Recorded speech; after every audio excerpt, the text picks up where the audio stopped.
একটু খেয়াল করে শুনেন।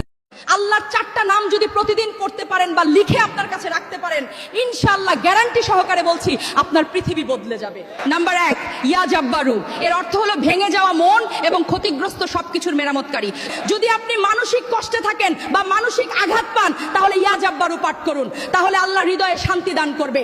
নাম্বার 2, ইয়া রাজ্জাকু।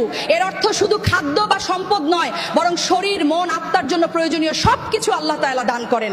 আপনার রিজিকে যদি বরকত না থাকলে ইয়া রাজ্জাকু পাঠ করুন, আপনাকে আল্লাহ বরকতের অদৃশ্য দরজা খুলে দিবে, যেটা আপনি কল্পনাই করতে পারবেন না। নাম্বার 3, ইয়া সালামু। এর অর্থ হলো শান্তি এবং নিরাপত্তা দাতা। আপনি অনেক চিন্তিত, সমস্যার সমাধান খুঁজে পাচ্ছেন না, তাহলে ইয়া সালাম পাঠ করুন। নাম্বার 4, ইয়া মুজিবু। এর অর্থ হলো হে উত্তরদাতা, হে দোয়া কবুলকারী। আপনি ঠিকমতো নামাজ পড়ছেন বা আপনি দোয়া জিকির করছেন, কিন্তু আপনার দোয়া কবুল হচ্ছে না, আপনি দোয়ার মাধ্যমে আল্লাহর কাছে কিছু একটা চাচ্ছেন কিন্তু কবুল হচ্ছে না, তাহলে ইয়া মুজিবু বেশি বেশি পাঠ করেন। ইনশাআল্লাহ আল্লাহর এই 4টা নাম যদি প্রতিদিন পড়তে পারেন, আল্লাহ আপনাকে কখনো নিরাশ করবেন না।